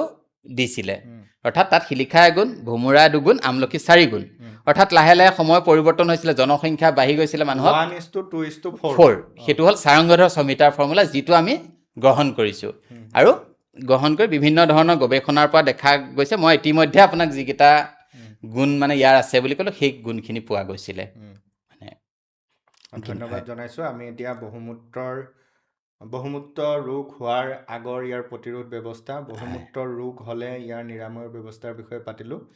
এতিয়া আমি বেলেগ এটা বিষয় লৈ আহিছোঁ, আৰু বৰ্তমান এই ৰোগটো অতি ভয়াৱহ এটা ৰূপ লৈছে, হৃদৰোগ। হৃদৰোগ হয়, আমি এতিয়া সাধাৰণতে দেখা পাইছোঁ আজিকালি মানে আপোনাৰ নিউজ চেনেল, পেপাৰে পত্ৰই দেখা পোৱা যায়, এজন লোক হঠাতে পৰিলে আৰু ঢুকাই থাকিলে। আমি CC কেমেৰাৰ বহুতো ৰেকৰ্ডিঙত দেখোঁ, মানুহ এজন সাধাৰণভাৱে গৈ আছিলে, কিন্তু হঠাৎ তেখেত পৰিল আৰু ঢুকাই থাকিলে। এয়া হৃদৰোগৰ কাৰণে নিশ্চিতভাৱে হ'ব পাৰে। গতিকে এই হৃদৰোগৰ ভয়াৱহতা বৰ্তমান সময়ত বৃদ্ধি পোৱাৰ কাৰণ আৰু ইয়াৰ নিৰাময়ৰ উপায় সম্পৰ্কে আপোনাৰ পৰা আমি জানিব বিচাৰিম। মই আকৌ এবাৰ কৈছোঁ যে হৃদৰোগ আজিৰ নহয়, হৃদৰোগ অতীজতো আছিলে, কিন্তু কি হ'ল, ষ্টেটিষ্টিকেল ডাটাটো চালে আপুনি গম পাব বহুত বাঢ়িছে। প্ৰায় যিমান ডেথ হয় তাৰ চাগে 20% মান, একজেক্ট ডাটাটো এই মুহূৰ্তত মোক মনলৈ অহা নাই, এৰাউণ্ড 20% ডেথ আপোনাৰ হৃদৰোগজনিত ডেথ হয়। তাৰ লগতে ব্ৰেইনৰ কথাটোতো আহেই। কিন্তু যিখিনি ধৰক জন্মগত বিকৃতি বা কিছুমান মাক দেউতাকৰ পৰা আহে, মানে জেনেটিক বুলি যিটো কয়, ইনহেৰিটেড যিটো হয়, সেইটো বেলেগ কথা, সেইখিনি কথা আমি বাদ দিছোঁ। তাৰ বাহিৰেও হৃদৰোগ, কিন্তু আমি ইতিমধ্যে যিকেইটা কথা আলোচনা কৰিলোঁ, ডায়েবেটিছ প্ৰিভেনশ্যনৰ কাৰণে, ডায়েবেটিছ ৰোগ নোহোৱা কৰিবৰ কাৰণে, আমি শুনি আপুনি ভাল পাব বা ৰাইজে ভাল পাব, সেইকেইটা যদি আমি অৱলম্বন কৰোঁ, এডপ্ট কৰোঁ, তেতিয়াহ'লে কিন্তু আমি হৃদৰোগৰ পৰাও কিন্তু বহুত ক্ষেত্ৰত আমি মানে বাচি থাকিব পাৰিম। আৰু এটা কথা মোৰ ক'বলৈ থাকি গৈছে, বা এতিয়া কৈছোঁ, বিশেষকৈ হৃদৰোগৰ কথা ওলাওঁতে, সেইটো হ'ল, আকৌ এবাৰ কথা ক'ম যে আমাৰ ককা দেউতাই কি ধৰণৰ খাদ্য খাইছিলে, সেইটো কিন্তু আমি ল'বই লাগিব। আমি বাহিৰৰ খাদ্য যিবিলাক, বিশেষকৈ যিবিলাক পেকেটত থকা পেকেজড ফুডবিলাক, য'ত কাৰণো মানে বেয়া খাদ্যাভ্যাস হ'ব পাৰে, 100%, জেনেটিক আৰু ধৰক 2-এটা ফেক্টৰ, ইনফেকচিয়াছ কেইটামান কজ বাদ দি, ৰিউমেটিক ক'ব পাৰে আপুনি, সেইটো ইনফেকচিয়াছ, এনেকৈ কেইটামান কজ বাদ দি বেছিভাগৰ কাৰণ কিন্তু লাইফষ্টাইলৰ খেলি মেলি, জীৱন ধাৰণগত বিকৃত, মানে দোষৰ কাৰণেহে, আমাৰ নিজৰ দোষৰ কাৰণে হয়। আপোনাৰ প্ৰথমতে আমি সেই খাদ্যসমূহৰ বিষয়ে আপোনাৰ পৰা প্ৰথম কথা, কি খাদ্য খাব, একো এইটো জটিল উত্তৰ নাই তাত। সেইটো হ'ল ভাৰতৰ বিখ্যাত কাৰ্ডিঅ'লজিষ্টসকলে কয়, আপোনাৰ ককা দেউতাই যিবিলাক খাদ্য খাইছিলে সেইখিনি আপোনাৰ কাৰণে হৃদৰোগৰ পৰা বাচি থাকিবলৈ খোৱা খাদ্য। ৰিফাইন খাদ্য খাব নালাগে। আৰু ঘিউ কথাটো মই কৈ থওঁ, ঘিউটো লৈ সদায় কণ্ট্ৰভাৰ্চি থাকে, সকলোৱে কয়, বহুতে ঘিউটো আজিকালি গাখীৰৰ পৰা নবনায়, গৰুৰ হাড়ৰ মজ্জাৰ পৰা বনায়, এনেধৰণৰ কথাও চলি আছে। হয়, সেইটো বাৰু মোৰ জ্ঞানৰ বাহিৰত, মই নাজানো। কিন্তু মই কথাটো হ'ল কি, যে মই কাৰ্ডিঅ'লজিষ্টৰ ভাষাৰেই কওঁ যে যদি দেশী গৰুৰ ঘিউ হয়, তেতিয়াহ'লে 1 চামুচ এলাউ কৰিব পাৰে, যদি বেলেগ অসুবিধা নাথাকে। ইতিমধ্যে যদি হৃদৰোগত বা বেলেগ ৰোগত আক্ৰান্ত হোৱা নাই আপোনাৰ দৰে ধৰক এজন যুৱকৰ কাৰণে, তেতিয়াহ'লে দেশী গৰু, মানে আমাৰ ঘৰুৱা গাই গৰুৰ পৰা বনোৱা 1 চামুচ ঘি আপুনি খাব পাৰে, এদিনত এচামুচ। আৰু সেইটো নোখোৱাৰ কাৰণেও কিন্তু এটা সমস্যা হৈছে, আপোনালোকে দেখিছে আজিকালি জইণ্টৰ সমস্যা হৈছে, ডিমেনচিয়া সমস্যাবিলাক বাঢ়িছে, কথা পাহৰাৰ সমস্যাটো, কনচেনট্ৰেশ্যন ব্ৰেক, এইটো কিন্তু ঘিউটো বেছিকৈ কমাই দিয়াৰ কাৰণেও এই সমস্যাটো হৈছে। কাৰণ ফেট লাগিব, প্ৰটিন লাগিব, কাৰ্বহাইড্ৰেট লাগিব, আমি কাৰ্বহাইড্ৰেট আৰু প্ৰটিন খাই আছোঁ, কিন্তু বেছি অতি সজাগতা, অতি সৰ্বদা বৰ্জয়ত, অতিটো চবৰে বেয়া। গতিকে আমি ঘিউটো যদি বেছিকৈ বৰ্জন কৰোঁ, বহুত বেছি বৰ্জন কৰোঁ, তেতিয়াহ'লেও কিন্তু কিছুমান সমস্যা আহিব। বডিটোক স্মুথলি চলিবৰ কাৰণেতো কিছুমান এনেকুৱা স্মুথ বস্তু লাগিব, ঘি জাতীয় বস্তু লাগিব, সেইটো কাৰণে জোখ পৰিমাণে 1 চামুচমান ঘিউৰো প্ৰয়োজন আছে। দেশী আমাৰ যিটো পৰম্পৰাগত যিবিলাক আমাৰ আগতে গৰু আছিলে, সেই গৰুৰ কেনেকৈ অকণমান কিছু সমস্যা আছে, হয়তো তাৰ বিকল্প ওলাব। আৰু এটা কথা কৈছোঁ, যেনেকৈ মই আপোনাক কৈছিলোঁ, ডায়েবেটিছ আজি ধৰা পৰিছে, তাৰ বীজটো কেতিয়া ৰোৱা হৈছিলে, 10-15 বছৰ আগতে, কিন্তু তাৰ বীজটো ৰোপণ কৰা হৈ গ'ল। তেনেকৈ কৈছোঁ, 30-40 বছৰ আপুনি যে ক'লে হঠাতে জিম কৰি থাকোঁতে পৰিল, ঢুকাই থাকিল, কেতিয়াবা খোজকাঢ়ি গৈ থাকোঁতে, নাচি থাকোঁতে ঢুকাই থাকিল। তাৰ কেইবাজনো সংগীতজ্ঞই গীত পৰিৱেশন তেনেকৈ কৰি থাকোঁতে পৰিছে আৰু হয় ঢুকাইছে। হয় সেইটোতো আমি টিভিয়ে চিভিয়ে দেখি আছোঁ। কিন্তু বহুত ক্ষেত্ৰত দেখা গৈছে কি তেওঁলোকৰ যে বা তেখেতসকলৰ কথা মই কোৱা নাই, মানে হৃদৰোগটোৰ আকৌ আৰম্ভণিটো আৰু শুনিবলৈ ভয় লগা কথা। 8 পৰা 10 বছৰ বয়সতে হৃদৰোগ আৰম্ভ হৈ যায়, তাৰ প্ৰচেছিংটো। মানে মানুহৰ যেতিয়া বয়স 8-10 বছৰ হয়, মানে মোৰ মানে ডাঙৰজনীও নহয়, মোৰ সৰুজনী ছোৱালীৰ বয়সৰ পৰাই মানে হৃদৰোগৰ সমস্যাৰ আৰম্ভ হৈ যায়। 8-10 বছৰ বয়সৰ পৰাই, শিশুকালৰ পৰাই। তেতিয়াৰ পৰাই কি হ'ল, কলেষ্ট্ৰল ডিপজিশ্যন আৰম্ভ হৈ যায়। আৰু সেইটোতো এটা প্ৰকৃতিৰ কথা। কিন্তু তাৰ ওপৰতে যদি আমি বেছি মছলাযুক্ত খাদ্য, আজিকালিৰ চিপছ, বাৰ্গাৰ, এনেকুৱা ফাষ্ট ফুডৰ কথা, অতি তৈলাক্ত নিমখীয়া খাদ্য বেছিকৈ ব্যৱহাৰ কৰোঁ, সেইটোতো আৰু প্ৰকৃতিয়েতো অলৰেডি আৰম্ভ কৰিলেই। মানে চৰ্বি তাত জমা হোৱা, যিটো এথেৰ'স্ক্লেৰ'চিছ বুলি কয় পাছত, গম পাইছেনে? প্ৰকৃতিয়ে কৰাখিনিতো নেচাৰেলি কৰি গৈ থাকিব। তাৰ লগত যদি আমি নিজৰ ফালৰ পৰা যদি আৰু যোগ কৰি দিওঁ, তেতিয়াহ'লে আমি পানীৰ পাইপ এডালত যদি বেছিকৈ গেছ জমা হ'বলৈ হয়, কি হ'ব? পানীৰ পাইপডালৰ লুমেন যিটো কয়, যিটো ফুটাটো, সেইটোতো সৰু হৈ গৈ থাকিব। আৰু এটা সময়ত বেছিকৈ তাত যেতিয়া সৰু হৈ গুচি গ'লে হয়তো প্ৰেছাৰ পৰি পেলাই সেইটো ফাটি যাব পাৰে। সেইটোৱে মানে হাৰ্টৰ হৃদৰোগত আক্ৰান্ত হৈ ঢুকুৱা বুলি কয়। গতিকে এই 8-10 বছৰতেই আমাৰ হৃদৰোগৰটো আৰম্ভণি হৈ গ'ল। সেইটো কাৰণে আমি এই ফাষ্টফুডখিনি যিমান পাৰি, মানে এতিয়া অপ্ৰিয় হ'লেও সত্য, সকলোৰে ঘৰত চলে, কিন্তু আমি গোটেই সমাজখনে মিলি, আপুনি, মই, মেডিয়া, মানে ডাক্তৰ, চৰকাৰ, আমি সকলোৱে মিলি ইয়াৰ ওপৰত কাম কৰিব লাগিব। তেতিয়াহে কিন্তু আমি মানে হৃদৰোগৰ পেণ্ডেমিচিটি বা মানে ইমান বেছিকৈ হোৱাৰ পৰা ৰক্ষা পৰিব পাৰিম। কিছুমান ক'লো নহয়, জেনেটিকেলি হোৱা ইনফেকশ্যনৰ পৰা, সেইটো আমাৰ হাতত নাথাকে। কিন্তু নিজৰ দোষৰ কাৰণে, আমাৰ ভুলৰ পৰা, আয়ুৰ্বেদ শাস্ত্ৰই যাক প্ৰজ্ঞাপৰাধ বুলি কৈছে, সেই নিজৰ ভুলৰ পৰা হোৱা যিবিলাক কাৰণ আছে, সেইবিলাকতো আমি কমাব পাৰোঁ। আৰু মই আৰু এটা কথা, আপুনি ত্ৰিফলা ৰসায়নৰ কথা কওঁতে কওঁ, যদি 21 বছৰ বা 18 বছৰ বয়সৰ পিছত, বা ইচ্ছা কৰিলে ডাক্তৰৰ পৰামৰ্শ মতে 16 বছৰৰ পৰাও খাব পাৰি, নীতি নিয়মসমূহ মানি যদি এচামুচ ত্ৰিফলা বা কম বয়সৰ হ'লে আধা চামুচ ত্ৰিফলা ৰসায়ন যদি গৰম পানীৰ লগত মিক্স হৈ ৰাতি শোৱাৰ সময়ত খোৱা হয়, এই যিটো আমাৰ গেছ জমা হোৱা যিটো ছিষ্টেম, সেইটোত কিন্তু চুইপাৰৰ নিচিনাকৈ ত্ৰিফলাই কাম কৰি থাকে। মানে বেছিকৈ গেছ জমা হ'বলৈ নিদিয়ে। অকণমানটো জমা হ'বই, সেইটো উপায় নাই, কিন্তু বেছিকৈ জমা হ'বলৈ নিদিয়ে। অৰ্থাৎ হৃদৰোগটো মানে আগলৈ মানে কৰ'নাৰী হাৰ্ট ডিজিজ হোৱাৰ পৰা কিন্তু ত্ৰিফলাই বহুত ৰক্ষা কৰিব পাৰে। সেইটোও মই নহয়, বহুত দীৰ্ঘম্যাদী এটা ৰোগ। ক'লো নহয়, আপুনি ডায়েবেটিছটো 10-15 বছৰৰ পৰা হৈছিলে, আগৰ পৰা হোৱা বস্তু, কিন্তু এইটো আকৌ 8-10 বছৰ বয়সতেই তাৰ গুটিটো ৰোৱা হৈ গ'ল। এতিয়া মই আপোনাৰ পৰা জানিব বিচাৰিম, চিকিৎসা বিজ্ঞানৰ ইমান উন্নতি হ'ল, বিভিন্ন সা সঁজুলি যন্ত্ৰ পাতিৰ উদ্ভাৱন হ'ল, আপুনি যিহেতু কৈছে হৃদৰোগটো প্ৰায় 8-10 বছৰ আগৰ পৰাই আৰম্ভ হয়, 10 বছৰ বয়সৰ পৰাই আৰম্ভ হয়। গতিকে 8-10 বছৰৰ ভিতৰততো মানুহ এজনে যিটো জেনেৰেল চেকআপ বুলি কয়, প্ৰায়ভাগে আজিকালি কৰে, কিন্তু তাত ধৰা নপৰাৰ কাৰণটো কি? ধৰা পৰা নহয়, সেইটো এটা নিৰ্দিষ্ট লেভেললৈ যোৱাৰ পিছতে সেইটো ক্লিনিকেল মেনিফেষ্টেশ্যনটো হ'ব। মানে প্ৰথম আৰম্ভ হওঁতে একো নাহিবও পাৰে, লক্ষণবিলাক নাহে। সেইবিলাক কৈছোঁ না, বহুত দীঘলীয়া এটা পৰিক্ৰমা। লাষ্টত প্ৰথম অৱস্থাত সেইটো নাহে, পাছলৈ গৈহে আহেগৈ। গতিকে ধৰক, বা 8-10 বছৰীয়া ল'ৰাটো সাধাৰণতে কলেষ্ট্ৰল পৰীক্ষা কৰা নহয়ও, সেইটো এটা কথা। কিন্তু আপুনি আজিকালি এটা ট্ৰেণ্ড আৰম্ভ হৈছে, আপুনি দেখিব 8-10 বছৰীয়া 15 বছৰীয়া ল'ৰা ছোৱালী, মই নিজেই বহুত 10-12 বছৰীয়া ল'ৰা ছোৱালীৰ আপোনাৰ PCOD দেখিছোঁ, ছোৱালীৰ আৰু ল'ৰাৰ আপোনাৰ লিপিড প্ৰফাইল বহা দেখিছোঁ, কলেষ্ট্ৰল আৰু আপোনাৰ ট্ৰাইগ্লিচাৰাইড বহা মই 8-10 বছৰীয়া ল'ৰা ছোৱালী মানে মোৰ লালুকৰ লেভেলত মই দেখিছোঁ। ডাঙৰ মহানগৰী বা মেট্ৰ' চিটিৰ চিকিৎসকসকলৰ কথা কোৱা নাই, মোৰ লালুকৰ নিচিনা ঠাইৰ চিকিৎসকেও মই আপোনাৰ 8-10-12 বছৰ বয়সত গাঁৱলীয়া পৰিৱেশতো আপুনি আহিছে 10-12 বছৰ বয়সতো আপোনাৰ মই লিপিড প্ৰফাইল মানে বেছি হোৱা দেখিছোঁ, কলেষ্ট্ৰল, খাদ্যাভ্যাস আৰু মই ক'লো নহয়, স্কুলবিলাকত আপোনাৰ ব্যায়ামটো আমাৰ নাইকিয়া হৈ গ'ল। আগতে ধৰক আপুনি কি খেলিছিলে, নেখেলে, হয়, মোবাইলটো অহাৰ পিছতো সেইটো আৰু কমি গুচি গ'ল। এটলিষ্ট আগতে গাঁৱৰ পথাৰত খেলিছিলে, বা যিবিলাক ছোৱালীবিলাকেও বিভিন্ন ধৰণৰ খেল খেলিছিলে। আপুনি এটা শুনি অতি ভাল পাব যে ছোৱালীবিলাকে মাটিত বহি পেলাই আপুনি এটা চেংগুটি খেলা বুলি কৈছিলে আগতে। এই খেলটোৱে কি কৰিছিলে, পেটৰ চৰ্বিখিনি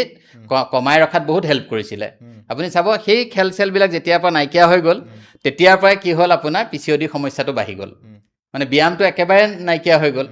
হৃদৰোগ হোৱাৰ পিছতেই আৰু সেয়া পাই আমিও আমাৰ দৃষ্টিতো হয় তেনে অনুভৱ হয় হয় যে কৰোণা মহামাৰীৰ পিছত হয় যি আমাক ভেকচিন প্ৰদান কৰিলে বা হয় ভেকচিন গ্ৰহণ হয় কৰিলোঁ, হয় তাৰ পিছত এনে ৰোগ হোৱা বেছিকৈ দেখা পোৱা গৈছে, হুম, যে হুম, হঠাতে পৰি ঢুকাই থকা এই হয় ঘটনাসমূহ বেছিকৈ পৰিলক্ষিত হৈছে। হয় হয় ইয়াৰ কাৰণ বহুতেই ক'ব বিচাৰে বা বহুতে অনুমান কৰে হয় যে আমি কৰোণা মহামাৰীৰ সময়ত লোৱা ভেকচিনৰ ছাইড এফেক্ট হ'ব পাৰে। হয় এনেকুৱা ধৰণৰ কথা মানে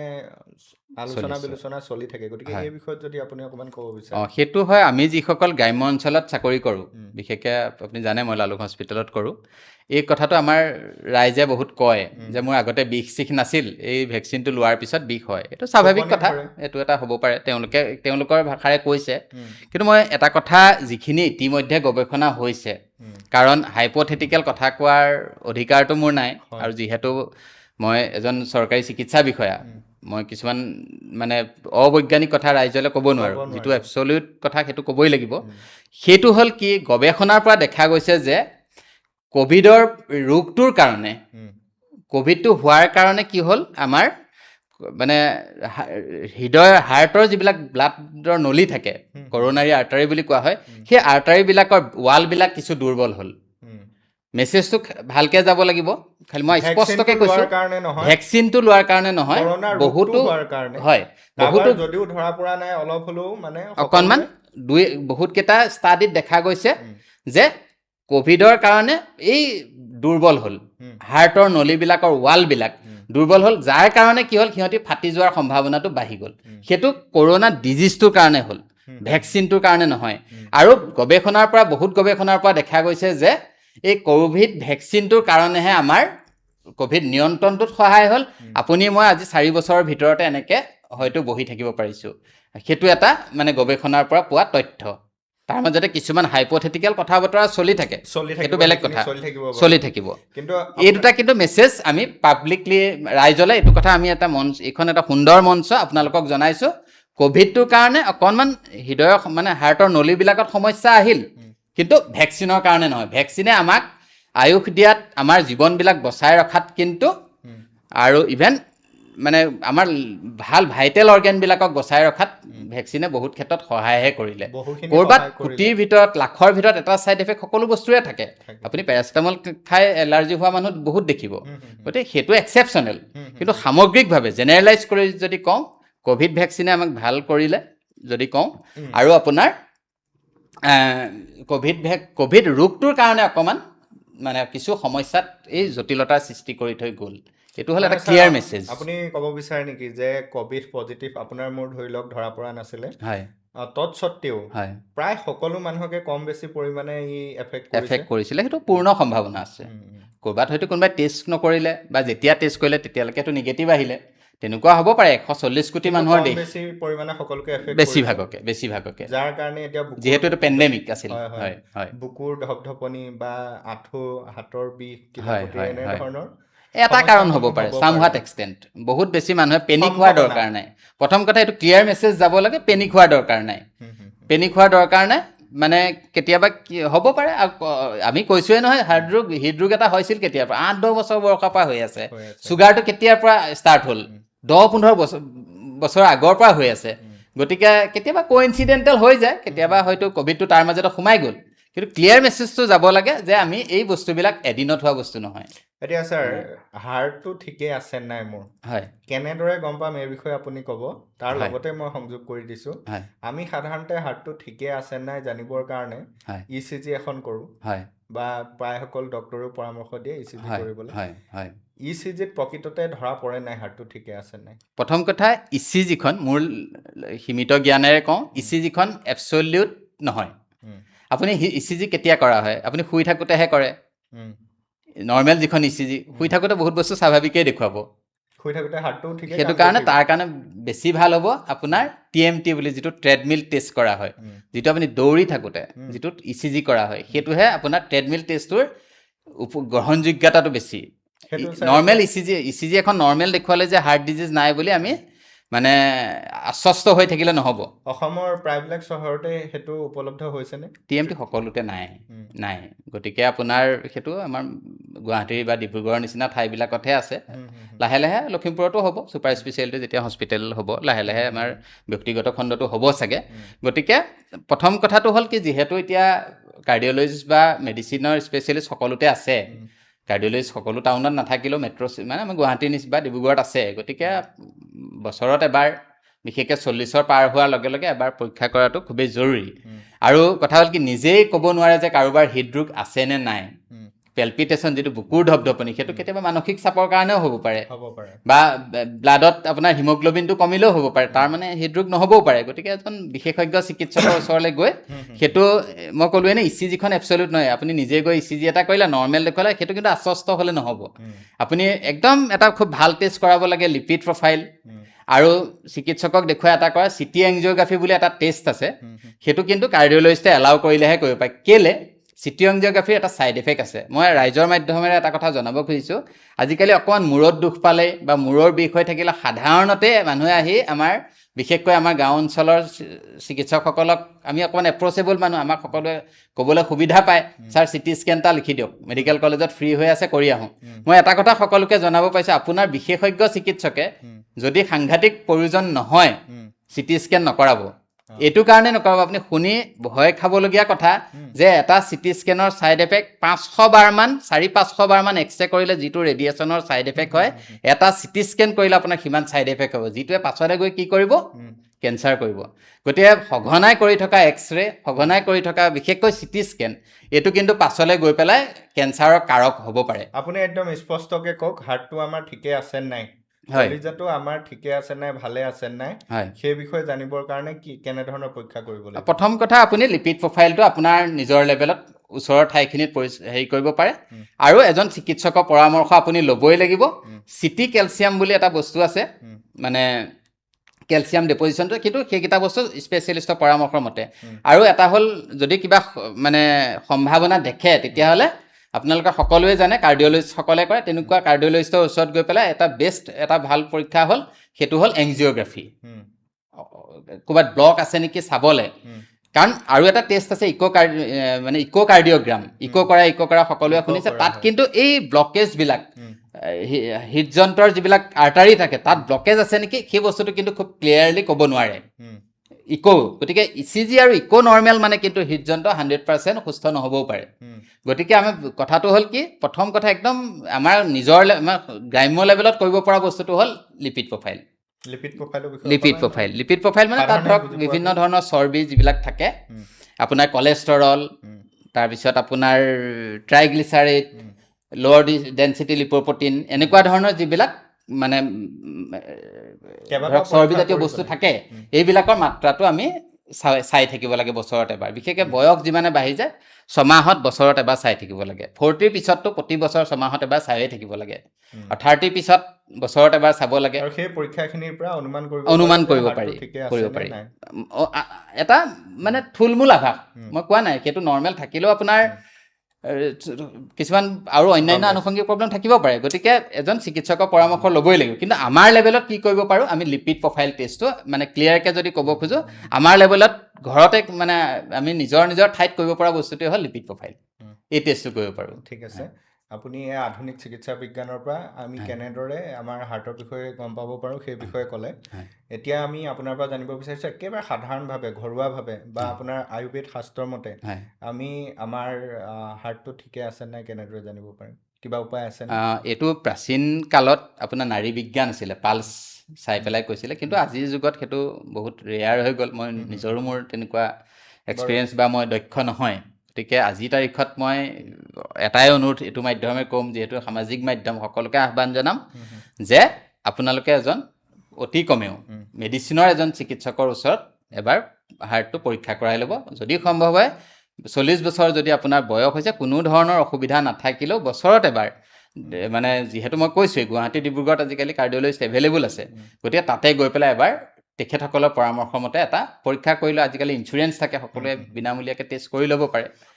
আৰু আমাৰ মতে আপুনি এই যে ক'লোঁ যে সোনকালে শুই উঠা আপোনাৰ সোনকালে আৰ্লি সোনকালে ডিনাৰ কৰিলেও কিন্তু আপুনি হৃদযন্ত্ৰৰ পৰা মানে ৰোগৰ পৰা বাচি থাকিব পাৰিব বাহিৰৰ বস্তু নোখোৱা ককা দেউতাহঁতে খোৱা খাদ্যবিলাক আৰু মাংসৰ পৰিমাণটো কিছু কমাই দিয়া, প্ৰটিনৰ কাৰণে আমি কণী বগাটো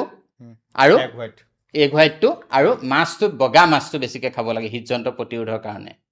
বগা মাছ বগা মাছ, সাগৰীয় মাছ সাগৰীয় মাছটো ক'ব পাৰে, বা আমাৰ যিবিলাক বগা মাছ থাকে সেই মাছখিনি বেছি, সাগৰীয় মাছটো বেষ্ট। আৰু আমাৰো যিখিনি মাছ থাকে সেইখিনি আমি গ্ৰহণ কৰিব পাৰোঁ। অমেগা থাকে, অমেগা 3 ফেটি এচিড থাকে তাতে।